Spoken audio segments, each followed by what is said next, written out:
ಅಭಿಯ ಮನೆಯಿಂದ ಹಿಂತಿರುಗಿ ಮನೆಗೆ ಬರುವವರೆಗೂ ಸುಮ್ಮನೆ ಮೌನ ಮೂರ್ತಿಯಾಗಿ ಕುಳಿತಿದ್ದ ಗಂಡನ ನೋಡಿ ಬಿರುಗಾಳಿ ಬೀಸುವ ಎಲ್ಲಾ ಸೂಚನೆ ವೇದಾಗೆ ಸಿಕ್ಕಾಗಿತ್ತು. ಇನ್ನು ಮಾತು ತೆಗೆದರೆ ತನಗೆ ಉಳಿಗಾಲವಿಲ್ಲ ಎಂದು ತುಟಿಗಳ ಬೇರೆ ಮಾಡದೆ ಕುಳಿತಿದ್ದಳು. ಕರಣ್ನ ದೃಷ್ಟಿ ನೇರ ರಸ್ತೆಯ ಮೇಲಿದ್ದರೂ ಮಡದಿಯ ಚಳಿ ಹೇಗೆ ಬಿಡಿಸಬೇಕೆಂದು ಮನದಲ್ಲೇ ಪ್ಲಾನ್ ಮಾಡುತ್ತಿದ್ದನು. ಇಂದು ಆದ ಅವಮಾನ ಅಷ್ಟು ಸುಲಭವಾಗಿ ಮರೆಯುವ ವ್ಯಕ್ತಿತ್ವ ಅವನದಲ್ಲವೇ ಅಲ್ಲ. ಕಾರ್ ಮನೆ ಮುಂದೆ ನಿಂತ ತಕ್ಷಣ ಕ್ಷಣವೂ ವ್ಯರ್ಥ ಮಾಡದೆ ಚಿಗರೆಯಂತೆ ಮನೆಯೊಳಗೆ ಓಡಿದಳು ವೇದ. ಅವಳು ಓಡಿದ ರೀತಿ ಅವನಿಗೆ ನಗು ತಂದರೂ ಹೆಂಡತಿಗೆ ಬುದ್ಧಿ ಕಲಿಸದೆ ಬಿಡನು ಅವನು. ಕದ ಮುಚ್ಚಿ ಲಾಕ್ ಮಾಡಿಕೊಂಡು ಒಳಗೆ ಕುಳಿತಿದ್ದಳು ವೇದ. ಇಂದು ಅವನಿಗೆ ತನ್ನಿಂದ ಅವಮಾನ ಆಗಿದೆ. ತಾನು ಆ ಮನೆಗೆ ಹೋಗದಿದ್ದರೆ ಏನು ನಡೆಯುತ್ತಿರಲಿಲ್ಲ ಎಂಬುದು ಅವಳ ಯೋಚನೆ. ಧುಮುಗುಡುತ್ತಾ ಬಂದು ಹಾಲ್ನಲ್ಲಿ ಕುಳಿತವನು ಅವಳ ರೂಮ್ ನೆಡೆ ನೋಡಿ, ಮುಚ್ಕೊಂಡು ನೀನೇ ಬಾಗಿಲು ತೆಗೆದು ಹೊರಗೆ ಬಂದ್ರೆ ಸರಿ, ಇಲ್ಲ ಬಾಗಿಲು ಮುರಿಯೋಕ್ಕೂ ಯೋಚನೆ ಮಾಡೋಲ್ಲ ನಾನು. ಅದು ನಿಂಗೂ ಗೊತ್ತು, ಸುಮ್ನೆ ಆಚೆ ಬಾ ಎಂದನು ಕರಣ್ ಜೋರಾಗಿ. ಆಸಾಮಿ ಹೇಳಿದಂತೆ ಮಾಡುವವನೇ, ಸುಮ್ನೆ ರಿಸ್ಕ್ ಬೇಡ. ಇವನು ಬೈಯೋದು ಏನು ಹೊಸದ ನಂಗೆ. ದೇವರ ಮೇಲೆ ಭಾರ ಹಾಕಿ ಹೋಗುವೇದ. ಆದದ್ದು ಆಗ್ಲಿ, ತೀರ ಒಂದೇಟು ಹೊಡೆದೇ ಬಿಡ್ಲಿ. ನಿಂದೇ ತಪ್ಪು ಇರುವಾಗ ಏನು ಮಾಡೋಂಗಿಲ್ಲ. ಹೋಗು ಹೋಗು. ತನಗೆ ತಾನೇ ಧೈರ್ಯ ತುಂಬಿ ನಿಧಾನವಾಗಿ ಬಾಗಿಲು ಸರಿಸಿ ಅವನ ಮುಂದೆ ನಿಂತು ಹಲ್ಕಿರಿದಳು ವೇದ ನಾಟಕೀಯವಾಗಿ. ಹೇ ತು, ಏನ್ ಹಿಂಗೆ ಕಿಸಿತಿದ್ಯಾ? ಬಾಯ್ ಮುಚ್ಚ್ ಮೊದ್ಲು, ನಂಗೆ ನೋಡೋಕೆ ಆಗ್ತಿಲ್ಲ. ಈ ತರ ಎಲ್ಲ ನಾಟಕ ಮಾಡಿದ ತಕ್ಷಣ ಬಿಟ್ಬಿಡ್ತೀನಂತ ಅನ್ಕೊಂಡಿದ್ಯಾ ಎಂದನು ಕಣ್ಣು ಕೆಂಪು ಮಾಡಿಕೊಂಡು. ಅದು ಕರಣ್, ಸಾರಿ. ನಾನು ಅದು ಬೇಕು ಅಂತ ಹೋಗ್ಲಿಲ್ಲ. ಶ್ರೀನ ನೋಡೋಕೆ ಆಸೆ ಆಗಿ ಹೋದೆ. ಆದ್ರೆ ಏನೇನೋ ಆಗೋಯ್ತು ನೋಡಿ, ಸಾರಿ ಎಂದಳು ತಪ್ಪಿಸ್ತ ಭಾವದಿಂದ. ಏನೇ ಏನೇನೋ ಆಯ್ತು? ಅಲ್ಲಿಗೆ ಹೋಗುವಾಗ ನನ್ನ ಕೇಳಿ ಹೋಗ್ಬೇಕಂತ ಗೊತ್ತಿರ್ಲಿಲ್ವಾ ನಿಂಗೆ? ಈಗ ಈಗ ತಾನೇ MBBS ಸೇರಿಸಿ ಬಂದಿದ್ದೀನಿ. ಇನ್ನು ನಿನ್ನ ಹುಡುಗಾಟ ನಿಂತಿಲ್ಲ. ನಾನ್ ನಿಂಗೆ ಶ್ರೀನಿಕಾಗೆ ಆಕ್ಸಿಡೆಂಟ್ ಆಗಿರೋದು ಹೇಳಲೇಬಾರ್ದಿತ್ತು. ಆಗ ತೆಪ್ಪಗೆ ಇರ್ತಿದ್ದೆ. ಇನ್ನೊಬ್ಬರ ಮನೆಗೆ ಹೋಗಿ ಆ ಕೆಲ್ಸಕ್ಕೆ ಬಾರದವಳ ಹತ್ರ ಬೈಸಿಕೊಂಡು ಬಂದ್ಯಲ್ಲ, ನಾಚಿಕೆ ಆಗೋಲ್ವಾ ನಿಂಗೆ? ಅದೇನು ಅಂತ ನನ್ನ ಹೆಂಡ್ತಿ ಆದಿಯೋ, ಛೇ ಎಂದನು ಅಸಮಾಧಾನದಿಂದ. ಗೆಳೆಯನ ಮನೆಯಲ್ಲಿ ಪ್ರಣತಿ ಮಾಡಿದ ಅವಮಾನ ನೆನೆದು ಮನದಲ್ಲೇ ಕುದಿಯುತ್ತಿದ್ದನು. ನಂಗೇನು ಕನಸು ಬಿದ್ದಿತ್ತಾ ಅವನ ಮನೆಯಲ್ಲಿ ಈ ತರ ವಿಚಿತ್ರ ವ್ಯಕ್ತಿಗಳು ಇದಾವೆ ಅಂತ? ನಾನೇನು ಮಾಮೂಲಿ ನಮ್ಮನೆಗಳ ತರನೇ ಅವರು ಅಂತ ಹೋದೆ. ಆದ್ರೆ ಆ ಪ್ರಣತಿನೇ ಸುಮ್ನೆ ಜಗಳ ತೆಗ್ದದ್ದು. ಅದು ನಾನು ನಿಮ್ ಹೆಂಡ್ತಿ ಅಂತ ಗೊತ್ತಾದಾಗ ಜಾಸ್ತಿ ಮಾಡಿದ್ಲು. ಅದಕ್ಕೆ ನಾನೇನು ಮಾಡ್ಲಿ ಎಂದಳು ಕಣ್ಣು ಪಿಳಿ ಮಾಡಿ ಅಮಾಯಕಿಯಂತೆ. ಅವಳೇನಾದ್ರೂ ಮಾಡ್ಲಿ, ನೀನ್ಯಾಕೆ ನನ್ನ ಕೇಳದೆ ಹೋದೆ? ನಿನ್ ಫ್ರೆಂಡ್ ನೋಡ್ಬೇಕಂದಿದ್ರೆ ನಾನೇ ಕರ್ಕೊಂಡು ಹೋಗ್ತಿರ್ಲಿಲ್ವಾ? ನೀನೇನು ಆ ಬಡ ಹುಡುಗಿನ ಫ್ರೆಂಡ್ ಮಾಡ್ಕೊಂಡಿರೋದು, ಬೇರೆ ಯಾರು ಸಿಗ್ಲಿಲ್ವಾ? ಆ ಸಂಜನನ್ನ ನೋಡಿ ಕಲಿ. ಮೊದಲು ಕೆಂಬೂತ ತರ ಇದ್ಲು. ಇಶಾನ್ ಮದ್ವೆ ಆದ್ಮೇಲೆ ಹೇಗೆ ಸ್ಟೈಲಿಶ್ ಆಗಿದ್ದಾಳೆ. ಒಂದೇ ಮನೇಲಿದ್ರು ಅವಳೇ ಶ್ರೀನಿಕನ ಮಾತನಾಡ್ಸಲ್ಲ. ನೀನ್ ಯಾಕೆ ಮಾತನಾಡೋಕೆ ಹೋಗ್ತೀಯಾ? ಅವಳಿಂದ ದೂರ ಇರು. ಅವಳು ಸರಿ ಇಲ್ಲ. ದುಡ್ಡಿನ ಆಸೆಗೆ ಅಭಿನ ಮೋಸ ಮಾಡಿ ಮದುವೆ ಆದವಳು ಎಂದನು ಕೋಪದಿಂದ. ಅವನಿಗೆ ಶ್ರೀನಿಕಾ ಅಭಿಯ ಮದುವೆ ಆಗಿದ್ದು ಸ್ವಲ್ಪವೂ ಇಷ್ಟವಿರಲಿಲ್ಲ. ಅದನ್ನ ನೀವ್ ನಂಗೆ ಹೇಳ್ಬೇಕಾಗಿಲ್ಲ ಕರಣ್. ಇವತ್ತು ನನ್ನ ತಪ್ಪಿತ್ತು, ನನ್ನ ಬೈಯಿರಿ. ಆದ್ರೆ ನನ್ ಗೆಳತಿ ವಿಷಯಕ್ಕೆ ಬರ್ಬೇಡಿ. ನೀವ್ ಯಾರು ಅವಳನ್ನ ಜಡ್ಜ್ ಮಾಡೋಕೆ? ನನ್ ಶ್ರೀನಿಕಾ ಏನು ಅಂತ ನಂಗೆ ಗೊತ್ತಿದೆ. ಅಭಿಭಾವ ಹೇಳಿಲ್ವಾ ಇದ್ರಲ್ಲಿ ಬೇರೆಯವರ ಕೈವಾಡ ಇದೆ ಅಂತ? ಮತ್ತೆ ನಿಮ್ದೇನು ಮಧ್ಯದಲ್ಲಿ ತನಿಖೆ? ನೀವು ಬೇಕಾದ್ರೆ ಶ್ರೀಮಂತಿಕೆ ನೋಡೇ ಸ್ನೇಹ ಮಾಡಿ, ಆದ್ರೆ ನಾನ್ ಗುಣ ನೋಡಿ ಸ್ನೇಹ ಮಾಡುವೆ. ನನ್ ಶ್ರೀ ಕಾಲ್ ಧೂಳಿಗೂ ಸಮ ಇಲ್ಲದ ಆ ಸಂಜನ ಎಲ್ಲಿ? ಕರುಣೆ ವಾತ್ಸಲ್ಯ ತುಂಬಿದ ನನ್ನ ಶ್ರೀಯಲ್ಲಿ? ನಿಮ್ಗೆ ಇಷ್ಟ ಅಲ್ಲದೆ ಹೋದ್ರೆ ಬೇಡ, ಆದ್ರೆ ನಾನಂತೂ ನಿಮ್ಮನ್ನು ಬಿಟ್ರು ಸರಿ, ಶ್ರೀನಿಕನ ಸ್ನೇಹ ಬಿಡೋಲ್ಲ, ನೆನಪಿರ್ಲಿ ಎಂದಳು ಆಕ್ರೋಶದಿಂದ. ಪ್ರಣತಿ ಮೇಲಿನ ಸಿಟ್ಟನ್ನು ಕರಣ್ ಮೇಲೆ ತೋರಿಸಿದ್ದಳು. ಶ್ರೀನಿಕಾ ಬಗ್ಗೆ ಎಲ್ಲರೂ ಕೇವಲವಾಗಿ ಮಾತನಾಡಿದರೆ ಅವಳಿಗೆ ಹಿಡಿಸದು. ಏ, ಏನು ವಾಯ್ಸ್ ರೈಸ್ ಮಾಡ್ತಿದ್ಯಾ? ಇದೇ ಧೈರ್ಯ ಆ ಪ್ರಣತಿ ಬೈಯುವಾಗ ಎಲ್ಲೋಗಿತ್ತು? ಅಲ್ಲಿ ಮಳ್ಳಿ ತರ ನಿಂತಿದ್ದೆ. ಉತ್ತರ ಪುರುಷನ ಪೌರುಷ ಹೊಲೆ ಮುಂದೆ ಅನ್ವಾಗೆ ಇಲ್ಲಿ ಈಗ ನನ್ ಮುಂದೆ ರೇಗ್ತಿದ್ಯಾ? ಹೋಗು, ತಿಂದು ಬಿತ್ಕೋ ಹೋಗು ಎಂದನು ಅನುಕಿಸಿದಂತೆ. ಅದೇನಾದ್ರೂ ಇರ್ಲಿ, ಇನ್ನೊಬ್ಬರ ಮನೆಗೋಗಿ ನಾನು ಮಾತನಾಡೋದು ಸರಿ ಇಲ್ಲ ಅಂತ ಸುಮ್ನೆ ಇದ್ದೆ ಅಷ್ಟೇ. ಮಾತನಾಡೋಕ್ಕೆ ಧೈರ್ಯ ಇಲ್ಲದೆ ಅಲ್ಲ. ಈಗ ಏನಾಯ್ತು ಅಂತ? ಅವಳು ಹೇಳಿದ್ದು ನಿಮ್ ವಿಚಾರವಾಗಿ ತಾನೆ. ಅದನ್ನ ಶ್ರೀ ಮೇಲೆ ಯಾಕೆ ಹಾಕ್ತೀರಾ? ನೀವ್ಯಾಕೆ ಹೋಗಿ ಅವರ ಶೋರೂಮ್‌ನಲ್ಲಿ ಕೆಲಸ ಮಾಡ್ತಿರೋದು? ಎಂದಳು. ಪ್ರಣತಿ ಕಲ್ಯಾಣಿ ಸಾರಿ ಸಾರಿ ಅದೇ ವಿಷಯ ಹಿಡಿದು ಮಾತನಾಡಿದ್ದಕ್ಕೆ ಸಿಡಿಮಿಡಿಗೊಂಡವನು, ಹಾ ನಂಗೆ ತಲೆ ಕೆಟ್ಟಿದೆ ಅದಕ್ಕೆ. ಅಭಿ ಬಿಡಿಸಿ ಎಲ್ಲ ಹೇಳ್ವಾಗ ಏನ್ ಮಣ್ ತಿಂತಿದ್ಯಾ? ಅದೆಲ್ಲ ಬಿಸ್ನೆಸ್ ವಿಷಯ. ನಿಂಗೆ ಅದೆಲ್ಲ ಗೊತ್ತಾಗೋಲ್ಲ. ಸುಮ್ನೆ ಕೆಲ್ಸ ನೋಡೋಗು. ನಾನೇನು ನಂಗೆ ಸಹಾಯ ಮಾಡುವ ಹೆಂಡತಿ ಸಿಗ್ತಾಳೆ ಅಂದ್ರೆ ನಿನ್ ತರ ಬುದ್ದು ಸಿಕ್ಕಿದಾಳೆ. ಏನೋ ಒಂದು ಸರಿಯಾಗಿ ಅರ್ಥ ಮಾಡ್ಕೊಳ್ಳಲ್ಲ ಎಂದನು ಬೇಸರವೆಂಬಂತೆ. ಅವನ ಮಾತಿಗೆ ನೋವಾದರೂ ಕಿವಿಗೊಡದೆ, ಈಗಲೂ ಕಾಲ ಮಿಂಚಿಲ್ಲ. ನಂಗೆ ಡೈವರ್ಸ್ ಕೊಟ್ಟು ಹೋಗಿ. ನಿಮ್ಗೆ ಅರ್ಥ ಆಗುವವಳನ್ನೇ ಮದುವೆ ಆಗಿ. ನಾನ್ ಬೇಡ ಅನ್ನೋಲ್ಲ ಎಂದಳು ಮೂತಿ ತಿರುವಿ. ಅವನ ಮಾತಿಗೆ ಬೇಸರವಂತೂ ಇತ್ತು. ಅವಳ ಮಾತಿಗೆ ಕಣ್ಣು ದೊಡ್ಡದಾಗಿ ಬಿಟ್ಟು ಗುರಾಯಿಸಿದ್ದ. ಅಷ್ಟೇ ತೆಪ್ಪಗೆ ರೂಮ್‌ಗೆ ಓಡಿದಳು ವೇದ. ಇತ್ತ ಕಡೆ ಬೆಳ್ಗಾಂನಿಂದ ರಾತ್ರಿ ಬ್ಯಾಂಗ್ಳೂರ್ ಸೇರಿದನು ವರುಣ್.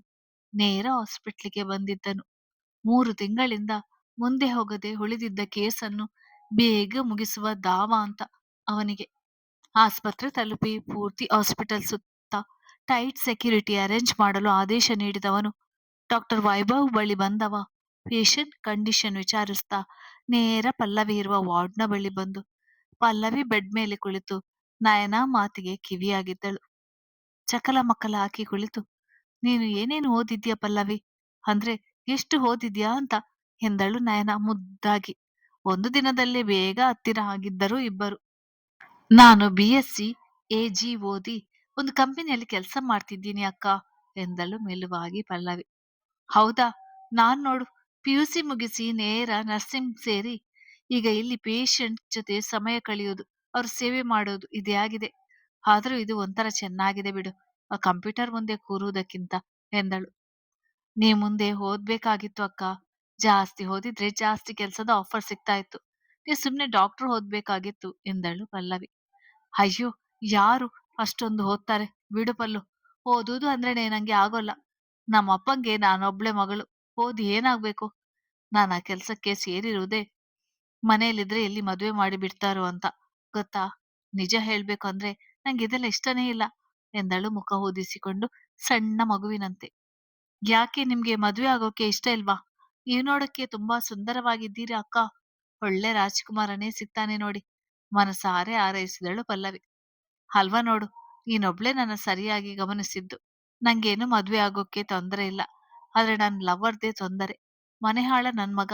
ಮದ್ವೆ ಆಗೋಣ ಬಾ ಅಂತ ಎಷ್ಟು ಹೇಳಿದ್ರು ಇನ್ನೂ ಸನ್ಯಾಸಿ ತರ ಕೆಲ್ಸ ಕೆಲ್ಸ ಅಂತ ಸಾಯ್ತಾನೆ. ನಿಂಗೊತ್ತಾ, 2 ದಿನಕ್ಕೆ ಒಂದು ಸಾರಿನೂ ನಂಗೆ ಫೋನ್ ಮಾಡೋಲ್ಲ. ನಾನು ಪಾಪ ತಾನೆ ಹೇಳು ಎಂದಳು ಅಮಾಯಕಿಯಂತೆ. ಅವಳ ಮುಖ ನೋಡಿ ನಕ್ಕ ಪಲ್ಲವಿ. ನಿಮ್ಗೆ ಲವ್ವರ್ ಇದ್ದಾರಕ್ಕ? ನಂಗೆ ಗೊತ್ತಿರ್ಲಿಲ್ಲ, ಕ್ಷಮಿಸಿ. ಯಾಕೆ ಅವ್ರಿಗೆ ಕೋಪ ಜಾಸ್ತಿನಾ ನಿಮ್ ಕಂಡ್ರೆ? ಇಷ್ಟ ಇಲ್ವಾ ಅವ್ರಿಗೆ ಎಂದಳು. ಇದಾನೆ, ಒಬ್ಬ ದೊಡ್ಡ ಮನುಷ್ಯ. ನೋಡಕ್ಕೇನು ಹ್ಯಾಂಡ್ಸಮ್ ಆಗಿದ್ದಾನೆ. ಆದ್ರೆ ಬರೀ ಕೊಬ್ಬು. ಅವನ ಕೋಪ ಯಾವಳು ನಡೆಸೋಳ್ ಪಲ್ಲು. ಅವನಿಗೆ ನಾನೆಂದ್ರೆ ಇಷ್ಟಾನೇ. ನನ್ನಿಂದೆ ಅಲೆದು ಲವ್ ಮಾಡೋ ತರ ಮಾಡಿದ್ದೆ ಅವನು. ಆದ್ರೆ ಈಗ ಸ್ವಲ್ಪ ಸ್ಕೋಪ್ ತಗೋತಾನೆ ಎಂದಳು ತಾನು ನಗುತ್ತಾ. ಹಾಗಾದ್ರೆ ನಿಧಾನವಾಗಿ ಮದ್ವೆ ಆಗಿ ಅಕ್ಕ. ಅವರಿಗೂ ಕೆಲವು ವೈಯಕ್ತಿಕ ಕಾರಣ ಇರ್ಬಹುದು. ಅವರು ಒಳ್ಳೆಯವರೇ ತಾನೆ? ಹುಡುಗ ಒಳ್ಳೆಯವನೇ ಪಲ್ಲು. ಆದ್ರೆ ಅವನಿರುವ ಜಾಗ ಒಳ್ಳೇದಲ್ಲ. ದಿನ ಸಾವಿರಾರು ಸುಂದರವಾಗಿ ಇರುವ ಹುಡುಗಿಯರ ನೋಡ್ತಿರ್ತಾನೆ ಗೊತ್ತಾ? ಒಂದ್ ಪಕ್ಷ ನಾನು ಬೋರ್ ಆಗಿ ಬೇರೆ ಹೊಸ ಹುಡುಗಿ ಹಿಂದೆ ಹೋಗಿ ಬಿಟ್ರೆ ಅಂತ ಭಯ ಕಣೆ. ಅವನು ಬೇಡ ಅಂದ್ರು ವಯಸ್ಸು ಹೇಗೆ ಬೇಕಾದ್ರೂ ಬದಲಾಗುತ್ತೆ ಎಂದವಳ ಮಾತು ನಂಬುವಂತದೆ, ಸುಳ್ಳೇನಲ್ಲ. ಪಲ್ಲವಿ ಉತ್ತರಿಸುವ ಮುನ್ನ ಇಲ್ಲಿವರೆಗೂ ನಯನಾಳ ತಡೆರಹಿತ ಮಾತುಗಳಿಗೆ ಕಿವಿಯಾಗಿದ್ದ ಪಲ್ಲವಿಯನ್ನೇ ಗಮನಿಸುತ್ತಿದ್ದ ವರುಣ್ ವಾರ್ಡ್ ಒಳಗೆ ಬಂದು, ಮಿಸ್ ನಯನ ಎಂದ ದನಿಗೆ ಹಿಂದೆ ತಿರುಗಿದವರ ಎದುರು ಡಾಕ್ಟರ್ ವೈಭವ್ ವರುಣ್ ನಿಂತಿದ್ದರು. ಅವರನ್ನು ನೋಡಿ ನಯನಳೇನೂ ಹೆದರಲಿಲ್ಲ. ಮಾಮೂಲಿಯಾಗಿ ಇದ್ದಳು. ಆದ್ರೆ ಪಲ್ಲವಿ ಗೊಂದಲದಲ್ಲಿ ವರುಣ್ ಕಡೆ ನೋಡಿದಳು. ಮಿಸ್ ನಯನ, ನಿಮ್ಮ ಹುಡ್ಗ ಹಾಗೇನಾದ್ರೂ ನಿಮ್ಮ ಬಿಟ್ಟು ಬೇರೆ ಹುಡುಗಿ ಹಿಂದೆ ಹೋದ್ರೆ ನಂಗೊಂದು ಕಂಪ್ಲೇಂಟ್ ಕೊಡಿ, ಹೊದ್ದು ಒಳಗಾಗ್ತೀನಿ ಎಂದನು ಹುಸಿ ನಗು ಬೀರಿ. ಅಯ್ಯೋ, ಅದೆಲ್ಲ ಏನ್ ಬೇಡ ಸರ್. ನನ್ ಹುಡ್ಗ ಪಾಪಚ್ಚಿ, ಅವನಿಗೆ ನಾನೇ ಬುದ್ಧಿ ಹೇಳ್ತೀನಿ ಬಿಡಿ. ಪಾಪ ಸುಮ್ನೆ ಕಂಪ್ಲೇಂಟ್ ಎಲ್ಲ ಯಾಕೆ ಎಂದಳು ಮೂತಿ ತಿರುವಿ. ನಿಮ್ಮನ್ನು ಲವ್ ಮಾಡಿದಾಗಲೇ ಅವನ ಪಾಪ ಶುರು ಆಗಿದೆ ಬಿಡಿ ಎಂದನು. ಹಲೋ ಪಲ್ಲವಿ, ಹೇಗಿದ್ದೀರಾ? ನಾನು SP ವರುಣ್ ರಾವ್. ಎಂದನು ನಗುತ್ತಾ ತನ್ನ ಪರಿಚಯ ಮಾಡಿಕೊಂಡು. ಅವನಿಗೆ ಪ್ರತಿಕ್ರಿಯೆ ಬದಲಾಗಿ ಮುಗುಳ್ನಗೆ ಬೀರಿದಳು Pallavi. Miss beauty queen nurse Nayana, ತಾವೀಗ ಆಚೆ ಹೋದ್ರೆ ನಾನು ಅವರ ಜೊತೆ ಸ್ವಲ್ಪ ವೈಯಕ್ತಿಕವಾಗಿ ಮಾತನಾಡ್ಬಹುದು. ಹೋಗ್ತೀರಾ ಎಂದಳು ನಾಟಕೀಯವಾಗಿ. ಅವನ ಮಾತಿಗೆ ಗುರಾಯಿಸಿದವಳು, ನಾನ್ಯಾಕೆ ಹೋಗ್ಲಿ? ಪಲ್ಲು ಈಗ ನನಗೆ ಫ್ರೆಂಡ್ ಆಗಿದ್ದಾಳೆ. ನಮ್ಮಿಬ್ಬರ ಮಧ್ಯೆ ಯಾವ ಗುಟ್ಟು ಇಲ್ಲ. ಅದೇನು ಕೇಳ್ಬೇಕು ನನ್ನೆದುರೇ ಕೇಳಿ. ನಾನೇನು ಯಾರಿಗೂ ಹೇಳಲ್ಲ ಎಂದಳು ಮೊಂಡು ಹುಡುಗಿಯಂತೆ. ನೀವ್ ಯಾರಿಗಾದ್ರೂ ಹೇಳ್ತೀರಾ ಅನ್ನೋದಲ್ಲ ವಿಷಯ. ಇದೊಂದು ಮುಖ್ಯವಾದ ಕೇಸ್ಗೆ ಸಂಬಂಧಿಸಿದ ಬಗ್ಗೆ. ಅವ್ರತ್ರ ತನಿಖೆ ಮಾಡ್ಬೇಕು. ಈ ತರ ನೀವು ಇರ್ಬಾರ್ದು. ಸುಮ್ಮನೆ ಹೊರಗೆ ಹೋಗಿ. ನಾನ್ ಹೋಗಲ್ಲ ಅಷ್ಟೇ. ಅದೇನೋ ಮಾಡ್ಬೇಕು ನನ್ನೆದುರು ಮಾಡಿ ಎಂದಳು ಹಿಡಿದ ಹಠ ಬಿಡದೆ. ಹನೆ ನೀವಿಕೊಂಡವನು, ಸರಿ ಇಲ್ಲೇ ಕೂತಿರು, ನಿಂಗೆ ಶಂಕದಿಂದ ಬಂದ್ರೇನೆ ತೀರ್ಥ ಎಂದವನು ಮೊಬೈಲ್ ತೆಗೆದೊಂದು ನಂಬರ್ಗೆ ಫೋನ್ ಮಾಡಿ, ಹಲೋ ಮಗ, ಇಲ್ಲಿ ನಿನ್ ಹುಡುಗಿ ನಂಗೆ ಕೇಸ್ ತನಿಖೆ ಮಾಡೋಕೆ ಬಿಡದೆ ಹಠ ಮಾಡ್ತಿದ್ದಾಳೆ ಕಣೋ. ಪೇಷಂಟ್ ಜೊತೆ ಮಾತಾಡೋಕೆ ಬಿಡದೆ ತಲೆ ತಿಂತಿದ್ದಾಳೆ. ಬೇಡ ಅಂದ್ರೂ ಕೇಳದೆ ಲವ್ ಮಾಡಿದೆ. ಈಗ ನೀನೇ ಸ್ವಲ್ಪ ಬುದ್ಧಿ ಹೇಳು. ನಂಗಂತೂ ಸಾಕಾಯ್ತು ಎಂದವನು ಸ್ಪೀಕರ್ ಆನ್ ಮಾಡಿ ಅವಳ ಮುಂದಿಡಿದನು. ಹತ್ತ ಕಡೆಯಿಂದ ರೇಗಿದವನು, ಲೇ ನಾಯಿ, ನಿಂಗೇನೆ ಬಂದಿರೋದು? ಕೋತಿ ತಾನು ಕೆಡುವುದಲ್ಲದೆ ಇಡೀ ವನವನ್ನೇ ಕೆಡಿಸಿದಂತೆ. ನೀನೋಗಿ ಆಸ್ಪತ್ರೆಯಲ್ಲಿ ಕೆಲಸ ಮಾಡ್ಲಿ ಅಂತ ಸೇರಿಸಿದ್ರೆ ಅವ್ರಿಗೆ ತೊಂದರೆ ಮಾಡ್ತಿದ್ಯಾ? ಒಂದು ಕೆಲ್ಸವನ್ನು ನೆಟ್ಟಾಗಿ ಮಾಡ್ಬೇಡ ನೀನು. ಮುಚ್ಕೊಂಡ್ ಆಚೆ ಹೋಗು. ಅವನೇನೋ ತನಿಖೆ ಮಾಡ್ಬೇಕಂತೆ. ನಿಂಗೇನೆ ಅವರ ಕೆಲ್ಸದ ವಿಷಯ ಕಟ್ಕೊಂಡು. ಹೇಳಿದ ಒಂದು ಮಾತು ಕೇಳ್ಬೇಡ ಎಂದನು ಮೊದಲೇ ಕೆಲ್ಸದ ತಲೆಬಿಸಿ. ಜೊತೆಗೆ ಇವಳ ಹಠ ನೋಡಿ ಅವನಿಗೆ ರೇಗಿತ್ತು. ಅವನ ರೇಗಿವಿಕೆಗೆ ಮುಖ ಹಿಳಿ ಬಿಟ್ಟು, ತಾನು ಹೊರಗಡೆ ಇರ್ತೀನಿ ಪಲ್ಲು, ನಿಂಗೇನಾದ್ರು ಬೇಕಾದ್ರೆ ಕೂಗು, ಸರಿನಾ? ಹಾಗೆ ಬೇಗ ಬೇಗ ಡಿಸ್ಚಾರ್ಜ್ ಮಾಡಿಸಿಕೊ. ನಾನು ಇಲ್ಲಿ ಇನ್ಮೇಲೆ ಕೆಲಸ ಮಾಡೋಲ್ಲ ಎಂದವಳು ಯಾರ ಕಡೆಯೂ ನೋಡದೆ ಹೊರ ನಡೆದಳು. ಅವಳಿಗೆ ನೋವಾಗಿದೆ ಎಂದು ತಿಳಿದರೂ ವರುಣ್ ಜಾಸ್ತಿ ತಲೆ ಕೆಡಿಸಿಕೊಳ್ಳದೆ ತನಿಖೆ ಕಡೆ ಗಮನ ಕೊಟ್ಟ. ತಿಳಿದೋ ತಿಳಿದೆಯೋ ನಯನನ ಕೆಣಕಿ ಅವನ ಗೆಳೆಯನ ಪ್ರೀತಿಗೆ ಮುಲ್ಲಾಗಲು ತಯಾರಾಗಿದ್ದನು ವರುಣ್. ಎತ್ತ ಕಡೆ ಊಟ ಮುಗಿಸಿ ಮಲಗುವ ಸಮಯದಲ್ಲಿ ಶ್ರೇಣಿಕ ಕೈ ಹಿಡಿದು ಗಾರ್ಡನ್ನಲ್ಲಿ ವಾಕ್ ಮಾಡಿಸ್ತಿದ್ದನು ಅಭಿ. ಡಾಕ್ಟರ್ ಅವಳಿಗೆ ಹೊರಗಿನ ವಾತಾವರಣದ ಜೊತೆ ಬೆರೆಯಲಿ ಎಂದುದರಿಂದ ಸ್ವಲ್ಪ ಸಮಯ ತಾಜಾ ಗಾಳಿಗೆ ಕರೆತಂದಿದ್ದನು. ಇವಳು ಅವನ ಹೆಜ್ಜೆಗೆ ಹೆಜ್ಜೆ ಸೇರಿಸಿ ನಿಧಾನವಾಗಿ ನಡೆಯುತ್ತಾ ಬರುತ್ತಿದ್ದಳು. ಶ್ರೀ, ನನಗೆ ನಿನ್ ಬಗ್ಗೆ ಅಷ್ಟಾಗಿ ಏನು ಗೊತ್ತಿಲ್ಲ. ಅಂದ್ರೆ ನಿನ್ನ ಸ್ವಂತ ವೈಯಕ್ತಿಕ ವಿಚಾರಗಳು ಏನು ತಿಳಿದಿಲ್ಲ. ಸ್ವಲ್ಪ ಹೇಳ್ತೀಯ ಚುಟುಕಾಗಿ ಎಂದನು. ಗಂಡನ ಕರ್ತವ್ಯ ನಿರ್ವಹಿಸುವಲ್ಲಿ ಮೊದಲ ಹೆಜ್ಜೆ ಇಟ್ಟಿದ್ದ. ಅದಕ್ಕೇನ್ರಿ ಹೇಳ್ತೀನಿ. ನಾನ್ ಶ್ರೀನಿಕಾ, ಅಪ್ಪ ಶ್ರೀಧರ್, ಅಮ್ಮ ರೂಪ, ಅಕ್ಕ ಇಂಚಾರ, ಅಪ್ಪ ಟೀಚರ್.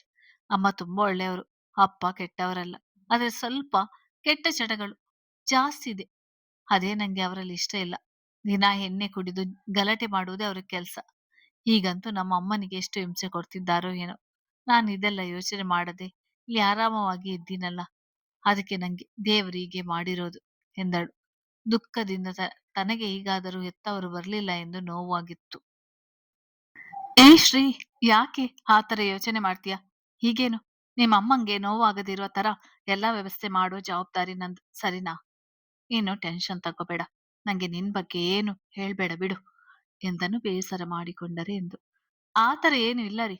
ನಂದು ಅಂತ ಅಷ್ಟೊಂದು ದೊಡ್ಡ ವೈಯಕ್ತಿಕ ಬದುಕು ಯಾವುದಿಲ್ಲ. ಸಾಧಾರಣ ಜೀವನ. ತೀರಾ ಬಡವರು ಅನ್ನಲಿಲ್ಲ ಅಂದರು ಶ್ರೀಮಂತರಂತೂ ಅಲ್ಲ. ಅಪ್ಪನದು ಸರ್ಕಾರಿ ಕೆಲಸ. ಹಾಗಾಗಿ ನಮಗೆ ಯಾವುದೇ ಸ್ಕಾಲರ್ಶಿಪ್ ಸಿಗ್ಲಿಲ್ಲ. ಜೊತೆಗೆ ಯಾವ ಸೌಲಭ್ಯವೂ ಸಿಗ್ಲಿಲ್ಲ. ಅಕ್ಕಿಂದ ಹಿಡಿದು ಗ್ಯಾಸ್ವರೆಗೆ ಎಲ್ಲ ದುಡ್ಡು ಕೊಟ್ಟು ತಗೋಬೇಕಾಗಿತ್ತು. ಅಪ್ಪ ಸಂಬಳ 1 ರೂಪಾಯಿ ಮನೆಗೆ ಕೊಡ್ತಿರ್ಲಿಲ್ಲ. ಎಲ್ಲ ಅಮ್ಮನ ಚಿಕ್ಕ ಸಂಪಾದನೆ ಹಣದಲ್ಲಿ ನಿರ್ವಹಣೆ ಆಗಬೇಕಾಗಿತ್ತು. ದೂರದ ಬೆಟ್ಟ ಕಣ್ಣಿಗೆ ನುಣ್ಣಗೆ ಅನ್ನೋ ಹಾಗೆ ನಮ್ಮ ಬದುಕು. ಹೊರಗಡೆಯಿಂದ ನಾವು ಸ್ಥಿತಿವಂತರು, ಆದ್ರೆ ಒಳಗಡೆ ನಮ್ಮ ಕಷ್ಟ ನಮಗೆ ಎಂದಳು ಅತೀವ ವೇದನೆಯಿಂದ. ತನ್ನ ಬಾಲ್ಯದ ನೋವು ನೆನೆದು ಮನಸ್ಸು ಭಾರವಾಯಿತು. ಯಾಕೆ ನಿಮ್ಮ ಅಪ್ಪ ಸಂಬಳ ಮನೆಗೆ ಕೊಡ್ತಿರ್ಲಿಲ್ಲ? ನೀವೆಲ್ಲ ಪ್ರಶ್ನೆ ಮಾಡ್ಬೇಕಾಗಿತ್ತು ತಾನೆ.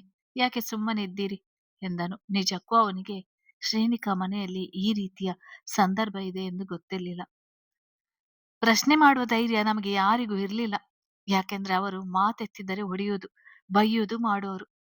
ನಾವಿಬ್ಬರು ಹೆಣ್ಣು ಮಕ್ಕಳು, ಗಂಡು ಮಕ್ಕಳು ಇಲ್ಲ ಅಂತ ಅಜ್ಜಿಗೆ ಅಸಮಾಧಾನ. ಹಾಗಾಗಿ ಅವರು ಸಹಾಯ ಮಾಡಲಿಲ್ಲ. ನಾವು ಚಿಕ್ಕ ವಯಸ್ಸಿನಿಂದಲೂ ಭಯದಲ್ಲೇ ಬದುಕಿದೆವು. ಹೆಣ್ಣು ಮಕ್ಕಳು ಎಷ್ಟು ಹೋರಾಡಕ್ಕೆ ಆಗುತ್ತೆ ಹೇಳಿ? ಅಕ್ಕ ದೊಡ್ಡವಳಾದ್ಮೇಲೆ ಅಪ್ಪನ ವಿರುದ್ಧ ತಿರುಗಿ ಬಿದ್ದಳು. ಆದರೂ ಅವರೇನೂ ಬದಲಾಗಲಿಲ್ಲ. ಸಂಬಳ ಏನಾಯ್ತು ಅಂತ ಇವತ್ತಿನವರೆಗೂ ಸೂಚನೆ ಇಲ್ಲ. ಒಬ್ಬ ಗಂಡು ಮಗ ಇರ್ಬೇಕಾಗಿತ್ತು. ಬಹುಶಃ ಆಗಲಾದರೂ ನಮಗೆ ನೆಮ್ಮದಿ ದೊರಕಿ ಈ ಬಿಕಾರಿ ಅನ್ನುವ ಹಣೆಪಟ್ಟಿ ಸಿಗ್ತಿರ್ಲಿಲ್ಲ. ಎಲ್ಲರ ಮುಂದೆ ನಿಂತು ನಿಭಾಯಿಸ್ತಿದ್ದನು ಎಂದಳು. ಮಡುಗಟ್ಟಿದ ದುಃಖ ಉಮ್ಮಳಿಸಿ ಬರುತ್ತಿತ್ತು. ನಿಜ, ನಂಗೆ ಈ ತರ ಆಗಿರ್ಬೋದೆಂಬ ಊಹೆಯೂ ಇರಲಿಲ್ಲ ಶ್ರೀ.